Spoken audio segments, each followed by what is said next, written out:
Nous sommes à New York le 3 janvier 1998. Il est environ 7h30 du matin et je quitte l'hôtel Edison juste à côté de Broadway.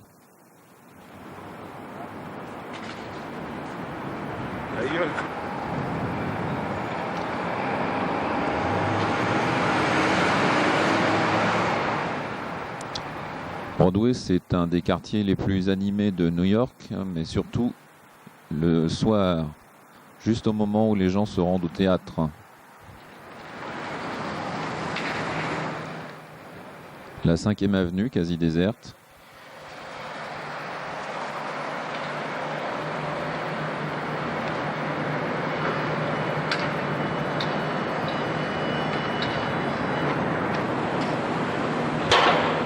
Les réservoirs d'eau typiques du paysage new-yorkais. Le Rockefeller Center, avec ici les Channel Gardens.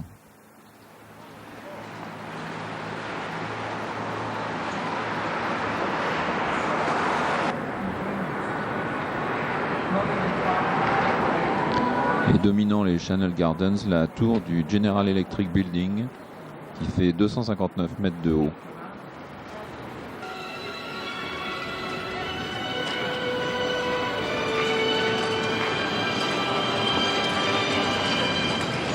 Au cœur de Rockefeller Center, la patinoire.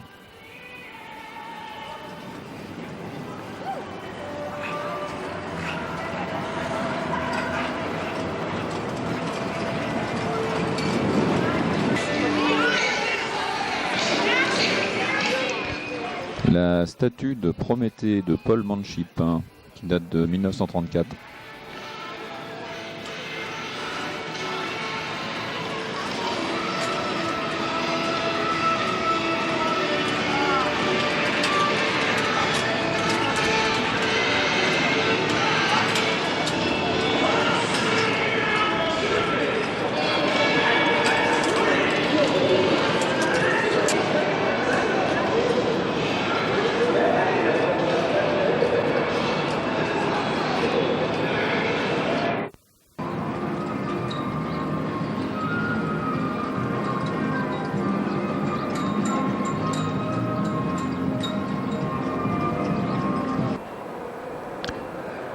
Nous sommes à l'intérieur du hall du General Electric Building.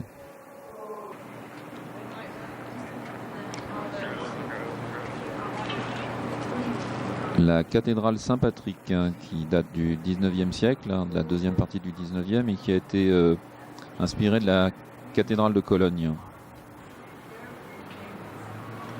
Même si elle est écrasée par l'Olympic Tower qui se situe juste à côté, les flèches de la cathédrale s'élèvent jusqu'à 100 mètres de haut.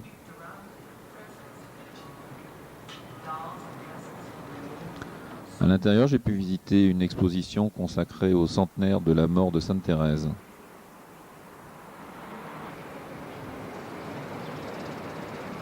La 5e avenue est toujours aussi calme. Et en face de la cathédrale, on voit une statue d'Atlas.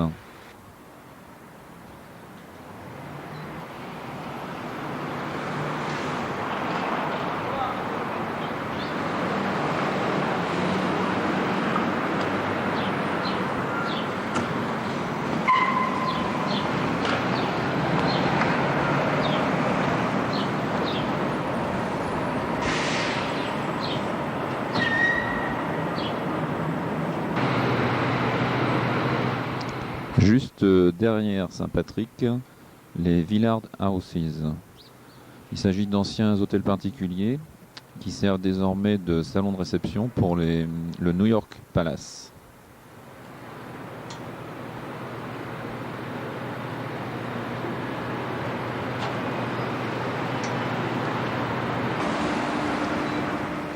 Au coin de la 5e avenue et de la 52e rue, cet immeuble, c'est Cartier.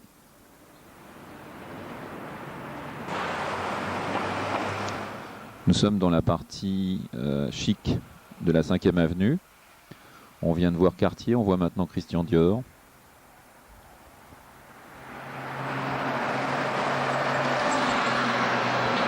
Et on aperçoit là derrière la Trump Tower.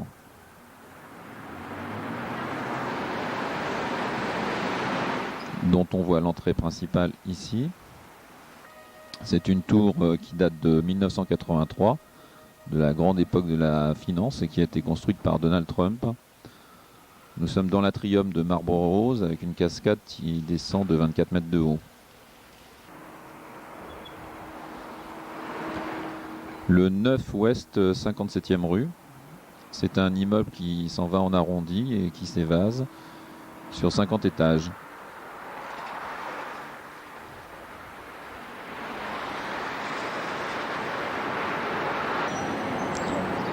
Le Worldwide Plaza, encore un hôtel.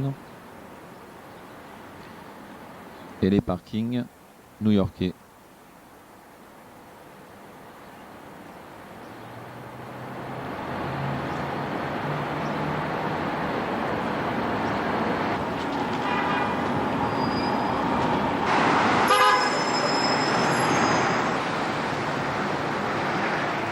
New York commence à s'animer, il est environ 11 h du matin. Les magasins ouvrent à 10 h.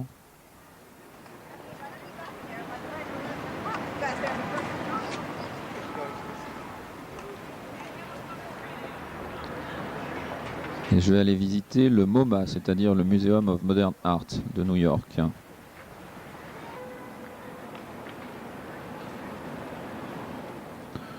Comme on ne peut pas filmer à l'intérieur, nous ne verrons pas les collections d'art contemporain du MoMA. Nous dominons là le jardin des sculptures.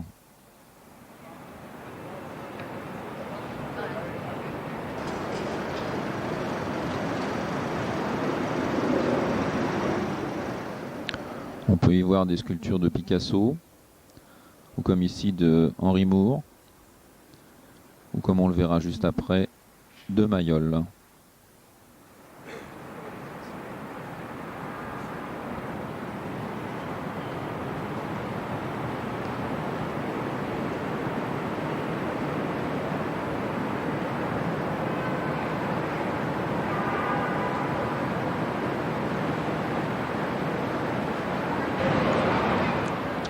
Sur Grand Army Plaza, l'hôtel Plaza, qui a été construit par le même architecte que le Dakota Building et l'hôtel Waldorf Astoria qu'on verra plus tard.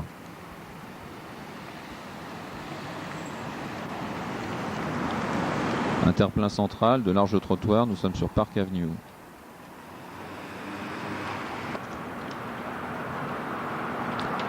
Le Citicorp Building, qui a été réalisé en 1978. Juste devant l'église Saint-Peter.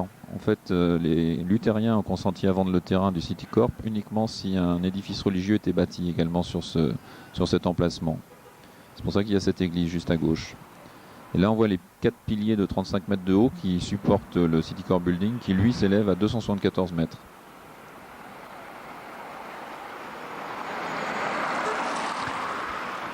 À titre de comparaison, la tour Fiat, bien connue à la Défense, ne fait que 178 mètres de haut.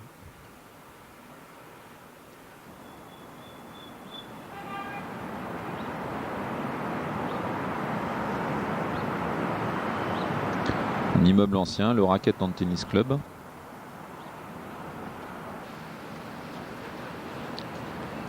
Au pied du General Electric Building, l'église Saint-Bartholomé, en style néo-byzantin.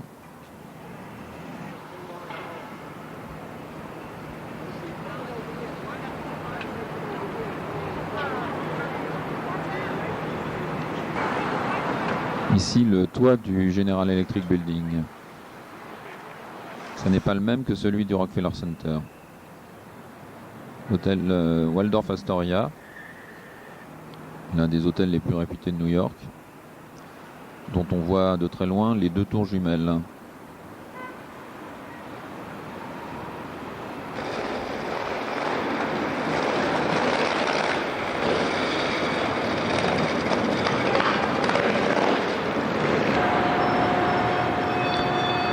Le MetLife Building est l'entrée de la gare de Grand Central.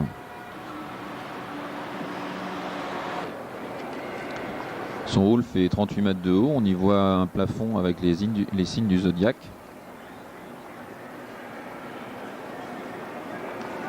Et on ne voit pas les trains qui sont sous Park Avenue.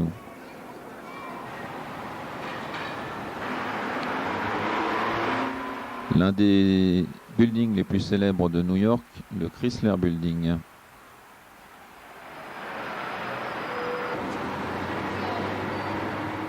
C'était bien sûr le siège de la compagnie automobile Chrysler. Il date de 1930, il a été un temps l'immeuble le plus haut du monde, avec ses 319 mètres de haut et ses 77 étages.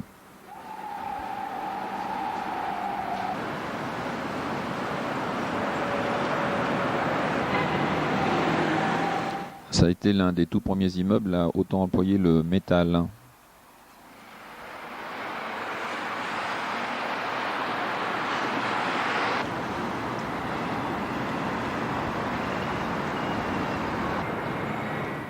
Sur la 42e rue, l'entrée du Daily News.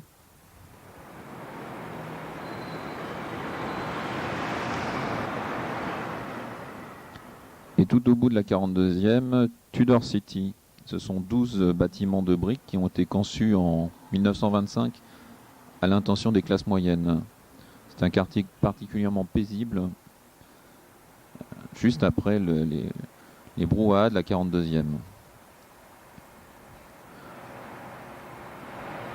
La 42e traverse Manhattan et elle va de l'Hudson jusqu'à l'East River où nous sommes arrivés. Et le long de l'East River, le bâtiment de l'ONU, inauguré en 1950. De l'autre côté, Long Island. On voit ici le Queensboro Bridge, l'un des 5 ponts suspendus de Manhattan.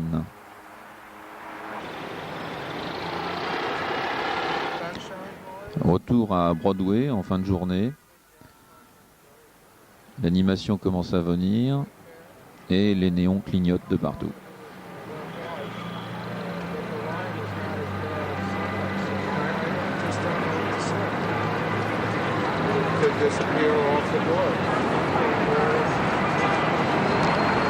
On voit ici les cours de la bourse.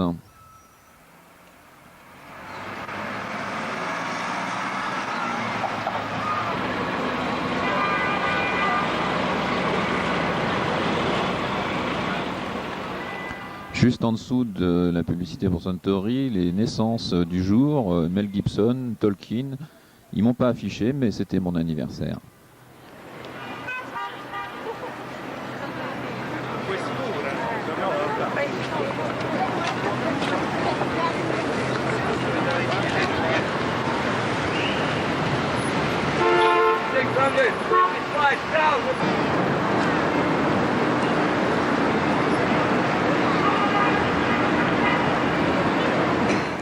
Times Square fut à une époque un quartier particulièrement malfamé. Depuis environ une quinzaine d'années, c'est redevenu un quartier très populaire.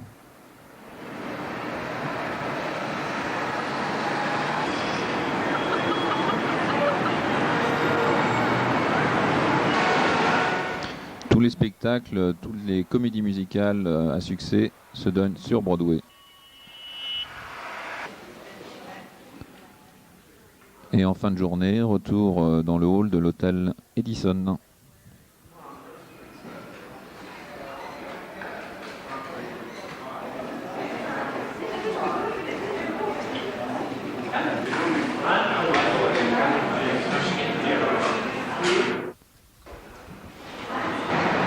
Le Hearst Magazine Building.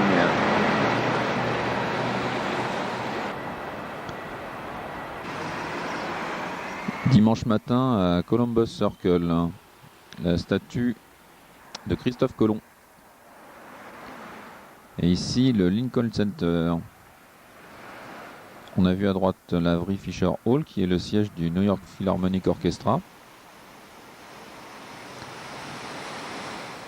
Derrière la fontaine, le Metropolitan Opera House, c'est-à-dire le siège de la Metropolitan Opera Company et de l'American Ballet.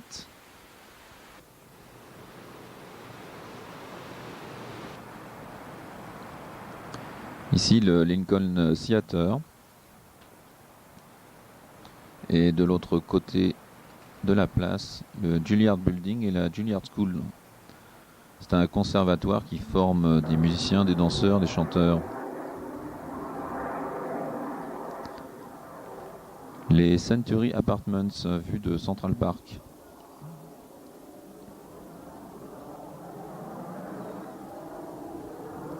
Central Park, il fait 341 hectares et les travaux de défrichement ont commencé en 1857. Il a fallu 3000 hommes et quelques écureuils.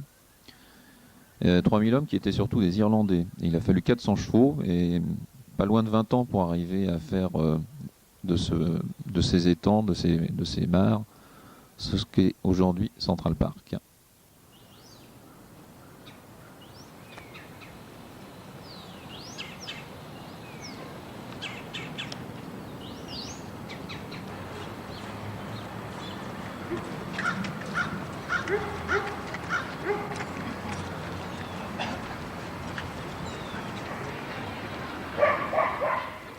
Le coin des propriétaires de chiens, les véhicules de la police, et ici le Woolman Rink.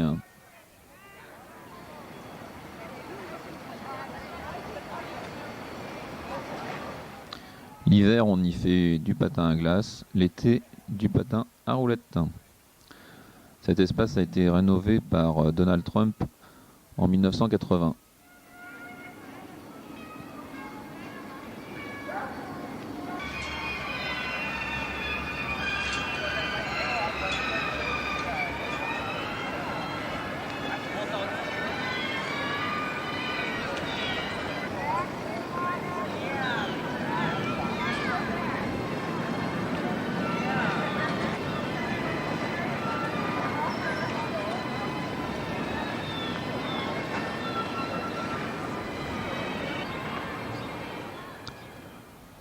Ici, l'étang s'appelle The Pound, juste derrière l'hôtel Plaza.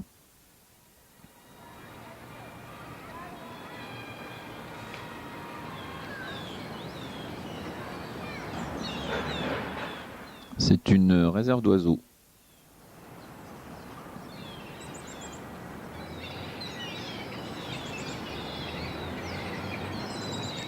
L'hôtel Plaza qu'on voit au fond derrière, bâti sur le modèle des châteaux de la Renaissance française, était considéré comme le plus bel hôtel du monde en 1904 quand il a ouvert.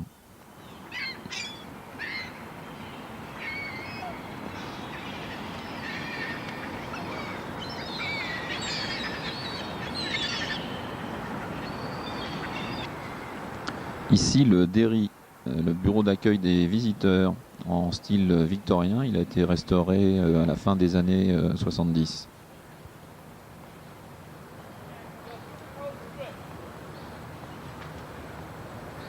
Le Mall.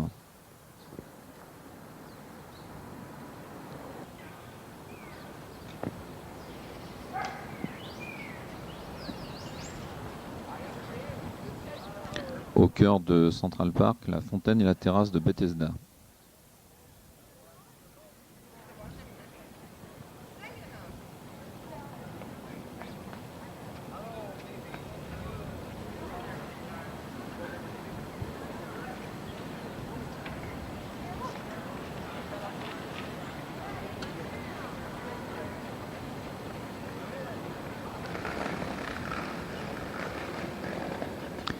Une architecture assez espagnole pour des bâtiments qui ont été inaugurés vers 1875.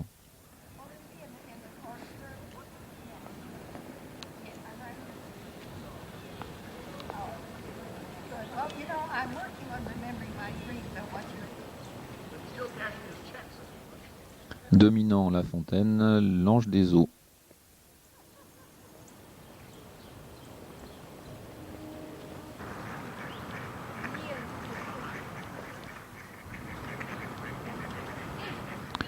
Le lac sur lequel, lorsqu'il fait beau, se promènent les barques, mais là, c'est encore gelé.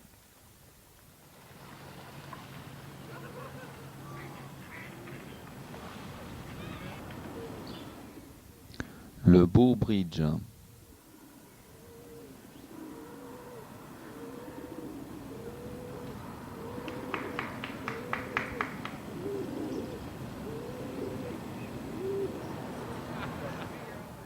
Les tours du San Remo, ce sont des appartements de luxe où habitent ou ont habité Dustin Hoffman, Paul Simon ou Diane Keaton.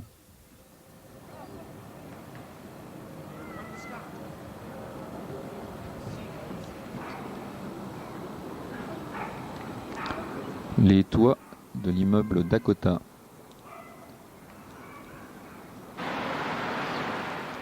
C'est devant l'entrée du Dakota, au pied de cet immeuble, que John Lennon fut assassiné.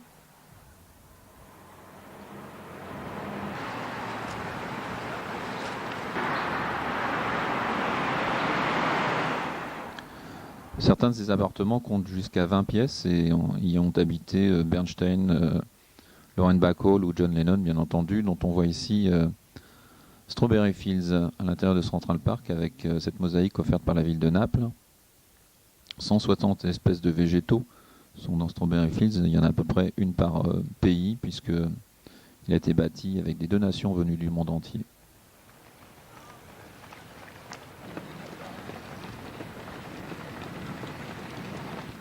Ça n'est pas encore le marathon de New York, qui d'ailleurs ne passe pas par Central Park.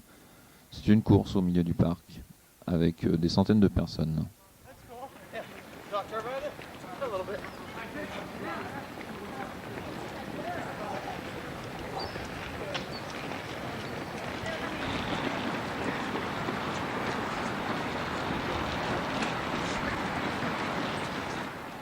Le sommet du San Remo.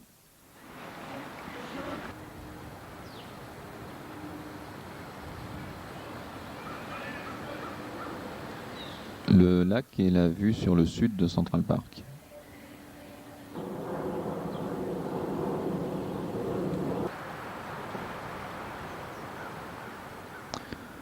On arrive là au Belvedere Castle, qui est la reproduction d'un château médiéval écossais.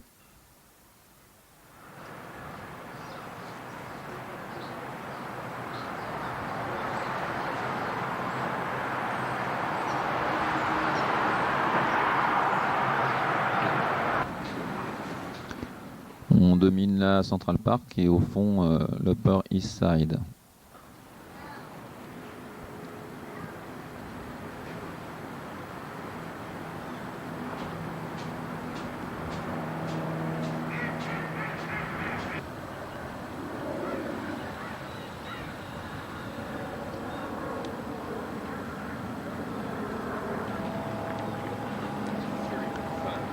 Un obélisque provenant d'Héliopolis qu'on appelle l'aiguille de Cléopâtre. Il date du XVIe siècle avant Jésus-Christ. Il a été offert par l'Égypte à la ville de New York en 1880.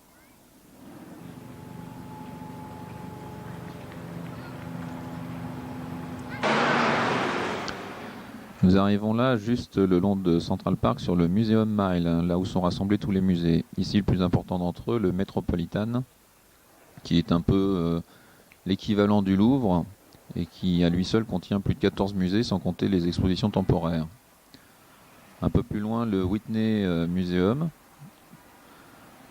sur les collections d'art américain, un style architectural qui date de 1966 qu'on appelait brutaliste et qui est en totale opposition avec ce qui s'est fait 10 ans plus tôt, à savoir le Guggenheim Museum. Le Guggenheim, lui, donc bâti en 1956 par Frank Lloyd Wright, est consacré aux collections d'art contemporain.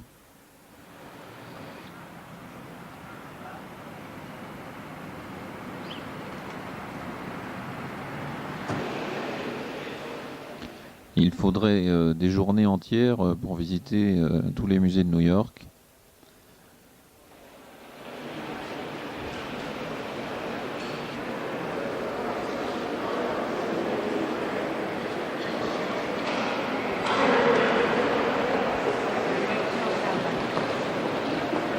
De l'hôtel Carlyle.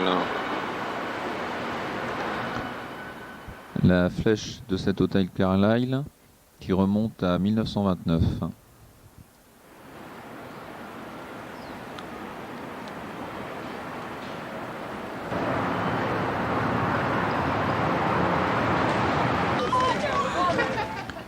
Retour dans Central Park avec Alice au pays des merveilles, le chapelier et le lapin pressé.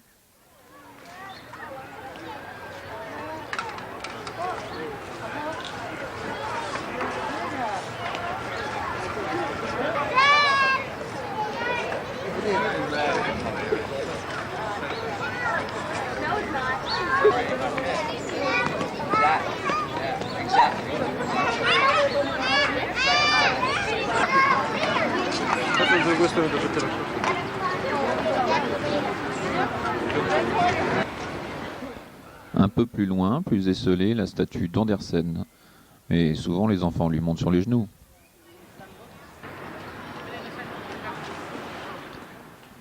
Ici, l'Empire State Building de nuit.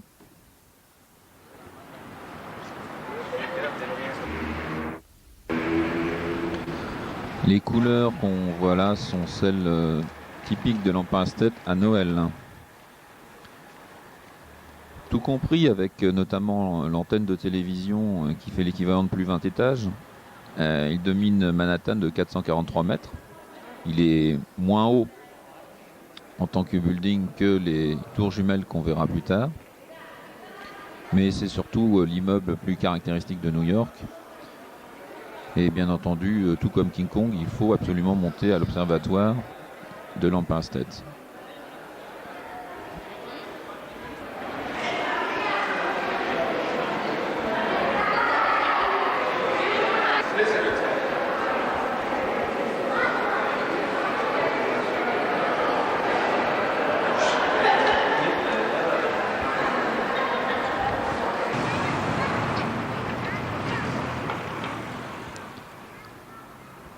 Toujours sur la 5e avenue, la New York Public Library, c'est-à-dire la bibliothèque.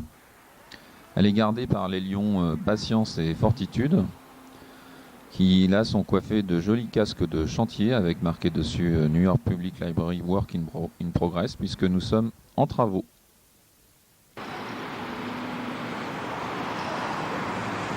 Le lendemain matin, Madison Square, avec à droite la tour du building de la Metropolitan Life Insurance Company. Il fait 213 mètres de haut et il évoque un peu le campanile de Saint-Marc à Venise. Là encore un immeuble très célèbre de New York, le Flatiron Building, dont la forme de fer à repasser lui a valu ce surnom. À gauche Broadway, à droite la 5e avenue. Et au milieu de cette 5e avenue, on ne tourne pas un film avec Bruce Willis, c'est simplement une canalisation de chauffage qui a explosé, provoquant un énorme trou et bloquant la 5e avenue pour pas mal de temps.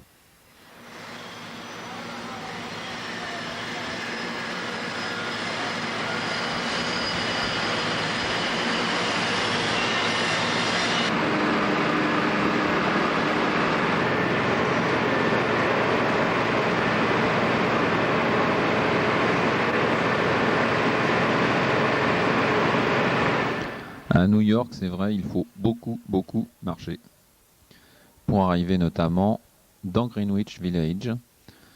Et ici, nous sommes à Washington Square.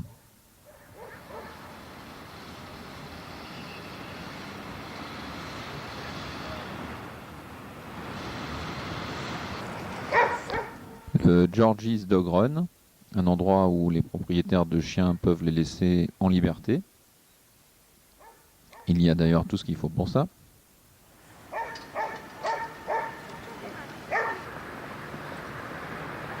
Le Row, c'est-à-dire cette partie de Greenwich Village où l'on voit des maisons de style néo-grec.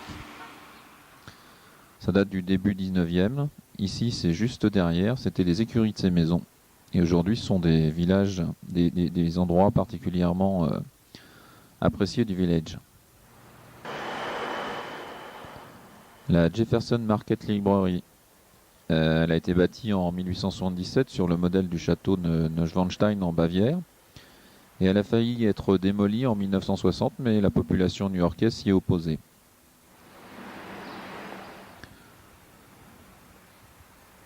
Nous arrivons dans le quartier homosexuel de New York, même si en fait le nom de la rue, ici Gay Street, n'a strictement rien à voir avec l'appellation de communauté gay. Au cœur de ce quartier, Christopher Street.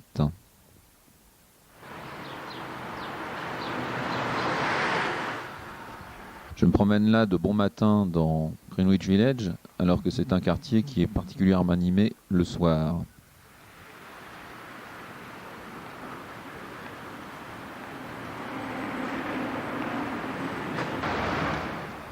Sur Christopher Park, les statues de George Segal qui, lorsqu'elles ont été mises en place en 1990, ont provoqué la controverse, puisqu'on y voit 2 couples homosexuels.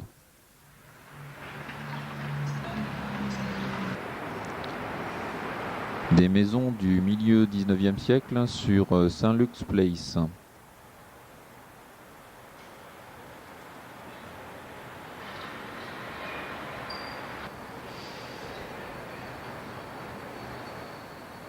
Greenwich Village, c'est un petit peu Montmartre mélangé avec Saint-Germain-des-Prés.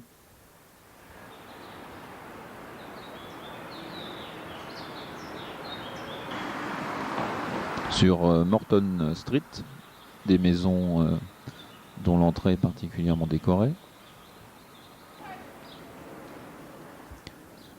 Ici, la maison la plus étroite de New York, dans Bedford Street, qui fait 2,90 m de large. Et on y voit même des becs de gaz à New York, dans Commerce Street.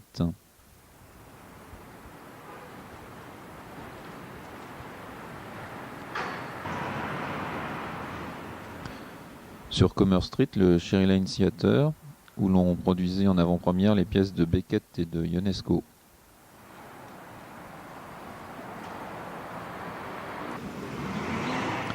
À l'angle de Grove Street et Bedford Street, une maison en bois sur 3 niveaux, ce qui est assez rare à New York. Et ici le 102 Bedford Street, qui est une rénovation de 1925 d'une maison traditionnelle du village. Le restaurant Dr. Jekyll and Mr. Hyde. Retour sur la 8e avenue avec des publicités peintes.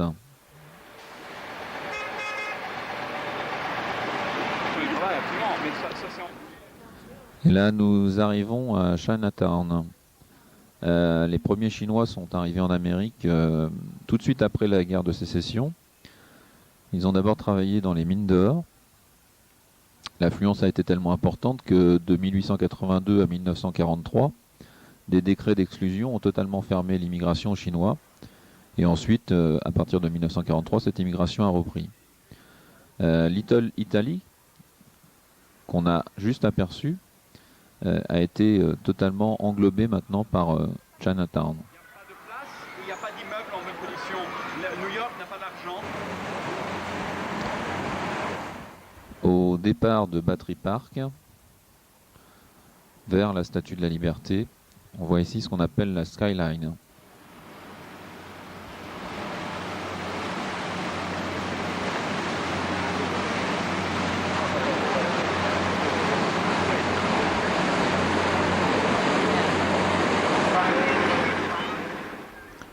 L'arrivée à Liberty Island.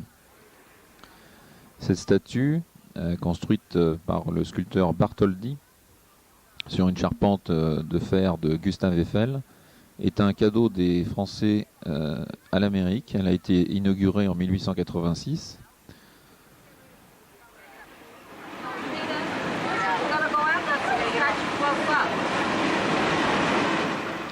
La torche s'élève à 93 mètres au-dessus de l'eau.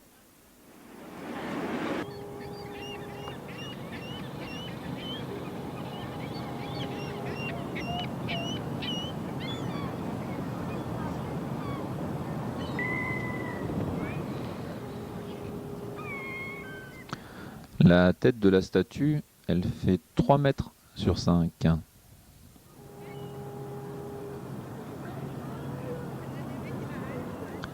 Le bras droit, il fait 13 mètres.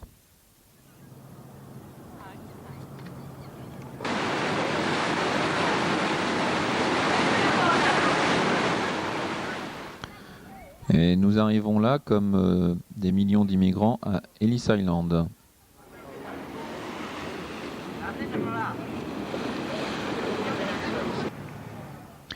Ellis Island a été ouverte en 1892 comme station de contrôle des nouveaux arrivants en Amérique. Donc le site a vu défiler jusqu'à sa fermeture en 1954 plus de 12 millions de personnes. Nous sommes ici dans la salle des bagages et maintenant dans la salle d'enregistrement. C'était là que se passait l'inspection initiale des immigrants.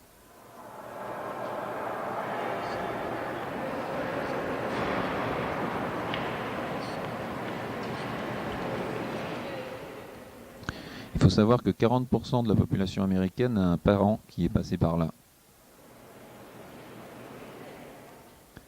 Des 28 000 carreaux du plafond qu'on voit là, seulement 12 ont été changés lors de la restauration à la fin des années 80.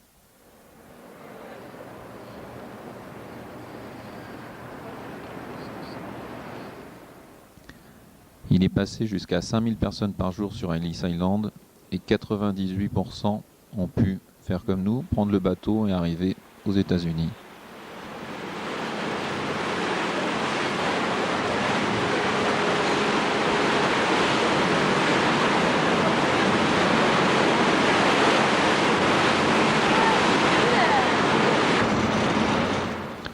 À l'époque, bien sûr, il n'y avait pas encore les tours jumelles du World Trade Center. Ici, la tour numéro 2.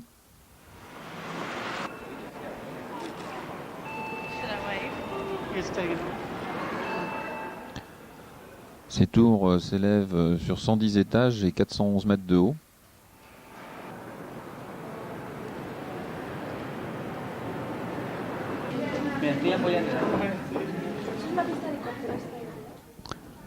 Et bien entendu, un point de vue inimaginable sur New York.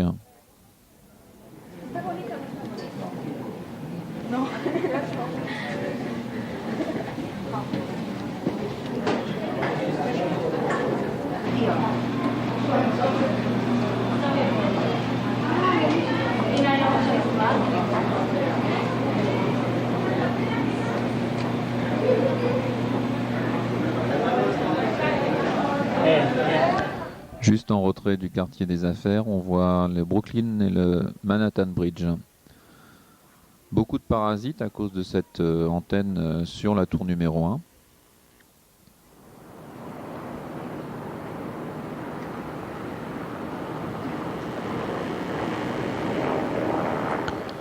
Il faisait suffisamment beau pour pouvoir sortir sur le toit de la tour numéro 2 du World Trade Center. Et là, on voit bien le Brooklyn Bridge au premier plan.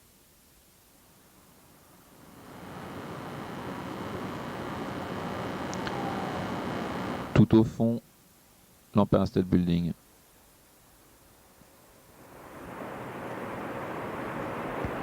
Retour 411 mètres plus bas sur la plaza.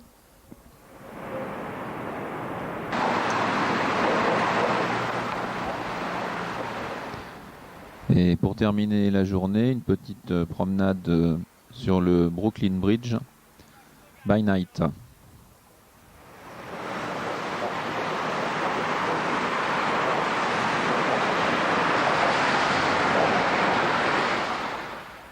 C'est le plus ancien pont de Manhattan. Il date de 1883. En contrebas, le Pier 17, c'est-à-dire le quai 17.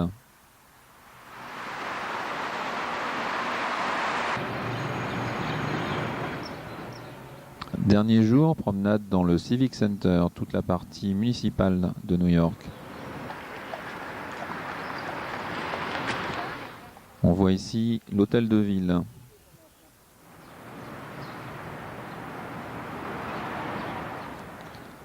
Le brouillard ne quittera pas New York de toute la journée. Et la tour du Woolworth Building. Le Municipal Building où se trouvent les bureaux de l'administration municipale. Et juste à côté, le Surrogates Court, avec son hall d'entrée, qui abrite les archives municipales.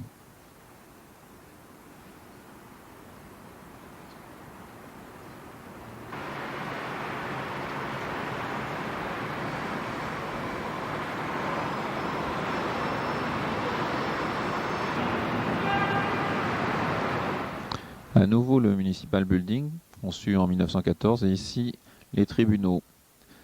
L'US Courthouse, c'est-à-dire la Cour de justice fédérale, et à gauche le New York State Supreme Court, la Cour suprême. À l'intérieur de cette Cour suprême, la rotonde centrale, avec un dallage de marbre incrusté de cuivre, et tout en haut des fresques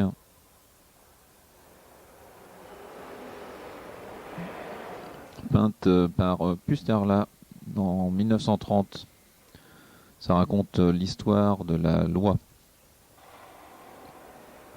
On part des civilisations antiques pour arriver aux colons américains et pour terminer par deux des plus prestigieux américains, George Washington et Lincoln.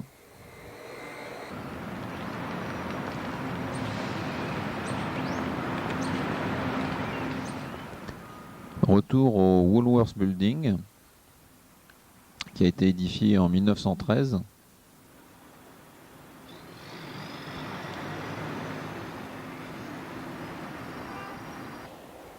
Il a été construit pour Woolworth, qui était le fondateur des 5 and 10 cent stores, c'est-à-dire des magasins populaires à bon marché.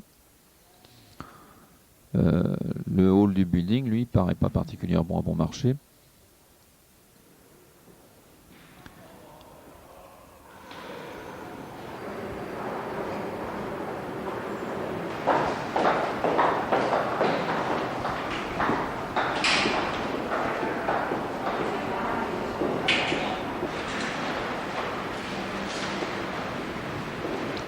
Ici, l'effigie de Woolworth en train de compter ses piécettes, et là, l'architecte avec la maquette du Woolworth Building.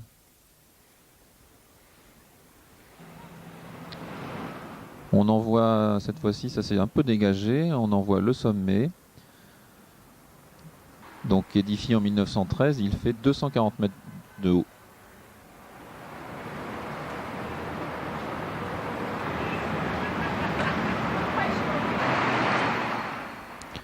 Ce qui est beaucoup par rapport à la chapelle Saint-Paul, qui elle date de la fin XVIIIe siècle, et dont on voit l'intérieur en style géorgien, avec des lustres en cristal de Waterford, en Irlande. Et le cimetière, tout perdu au milieu des tours, avec des stèles qui datent du XVIIIe et du XIXe siècle.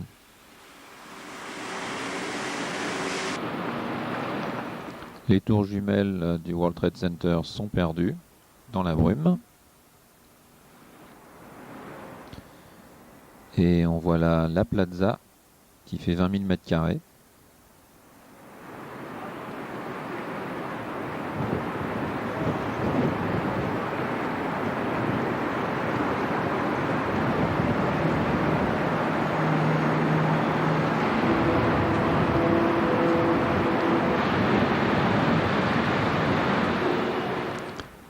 Une passerelle pour piétons qui donne au 7 World Trade Center, un immeuble qui a été construit en 1987, avec au pied de la sculpture de Calder, les fumeurs impénitents qui sont obligés de descendre au pied de l'immeuble, puisqu'il est interdit de fumer dans les locaux.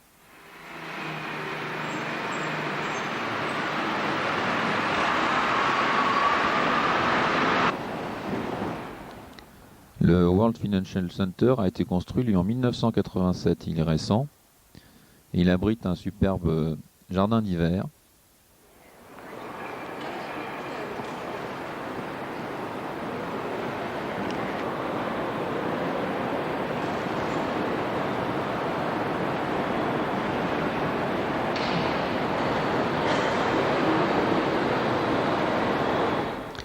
Il abrite également le siège d'American Express ainsi que la plupart des grands courtiers américains.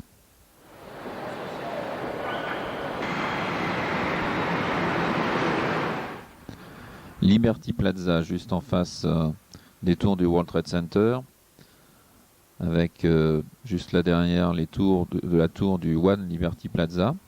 Et une exposition pour Noël, des arbres, des espèces d'arbres de papier, de tissu.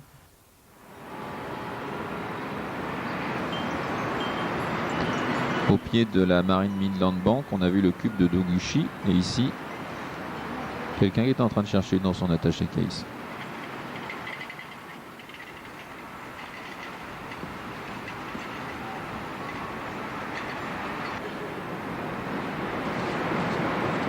Perdu dans le brouillard, Trinity Church, une église de grès rose.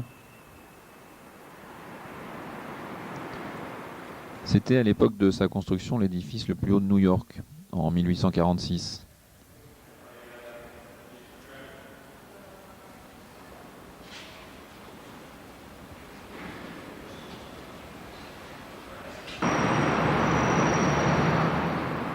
Et comme à Saint-Paul, juste près de l'église, un cimetière dont la tombe la plus ancienne date de 1681. La statue de George Washington sur Wall Street, devant le Federal Hall. Et ici, le New York Stock Exchange, c'est-à-dire la bourse de New York.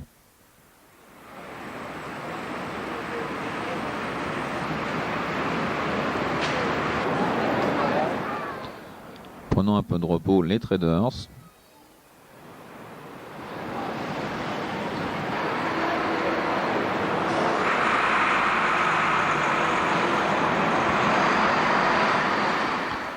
Et à nouveau le Federal Hall, c'est là que Washington prêta serment en tant que premier président des États-Unis en 1789.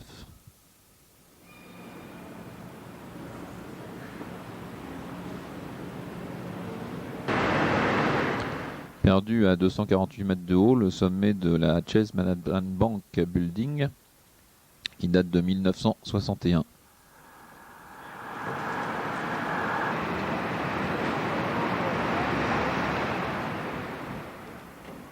Une peinture murale qui représente un tableau de Seurat, l'île de la Jatte. Et là, on aime bien visiblement les peintres français, les artistes français, puisqu'on voit la sculpture de Jean Dubuffet, un groupe de 4 arbres au pied de la Chase Manhattan Bank. Si ce véhicule est conduit de façon dangereuse, appelez le numéro. C'est les habitudes à l'américaine, ça.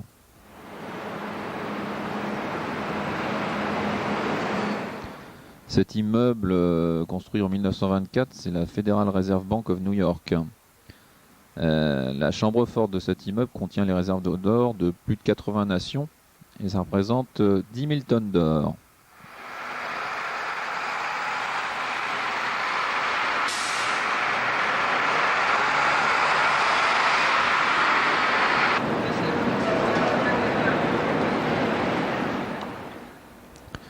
Sur Wall Street, à nouveau, le siège de la banque Morgan.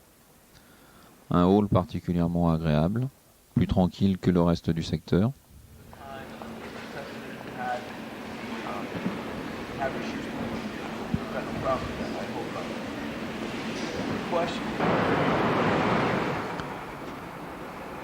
Wall Street Plaza.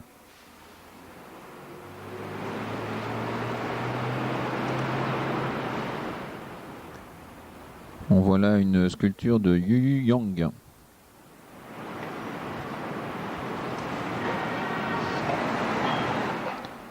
Tout au fond du canyon de Wall Street, Trinity Church.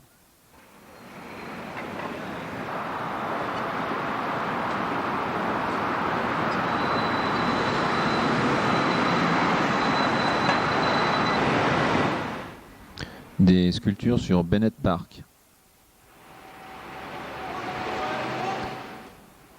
Et on voit là des immeubles anciens sur Water Street.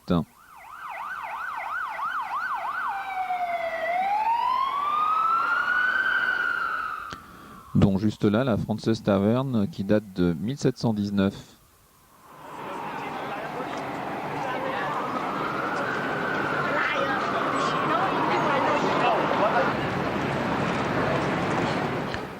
Le bâtiment néoclassique de l'ancienne douane. Et ici le taureau de bronze qui date de 1988 et qui symbolise la montée du marché des valeurs américain.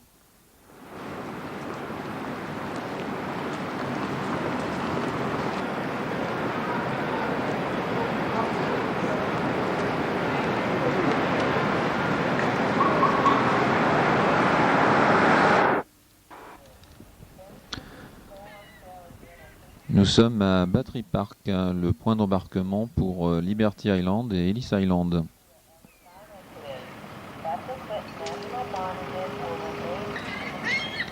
Il n'y aura pas de départ aujourd'hui, le brouillard est trop épais. Les marchands remballent leurs marchandises juste devant le Castle Clinton,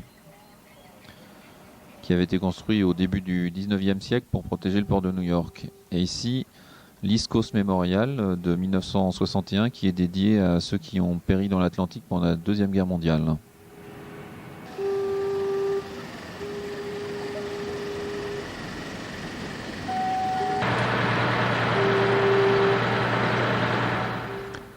Au pied des tours modernes, un bâtiment de la fin XVIIIe siècle, le mémorial d'Elizabeth Seton, qui est la première américaine qui a été canonisée en 1975.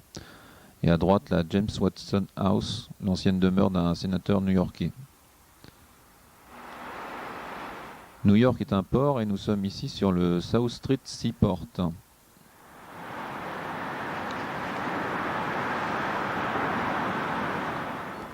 Ces bateaux au mouillage sont dans un musée.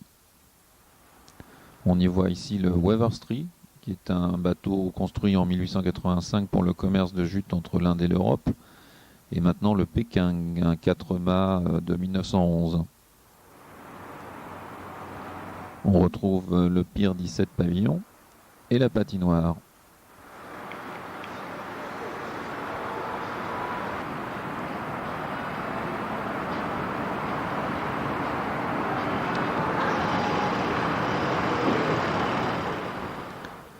La brume a envahi la rivière, avec le pont de Manhattan au fond et le pont de Brooklyn au premier plan.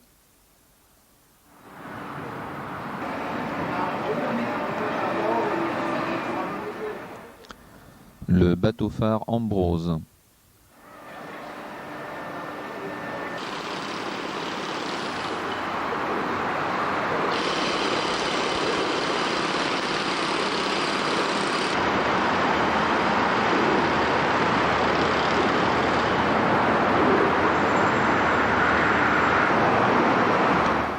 Un petit salut en passant à Woody Allen et en voyant ces images du Brooklyn Bridge.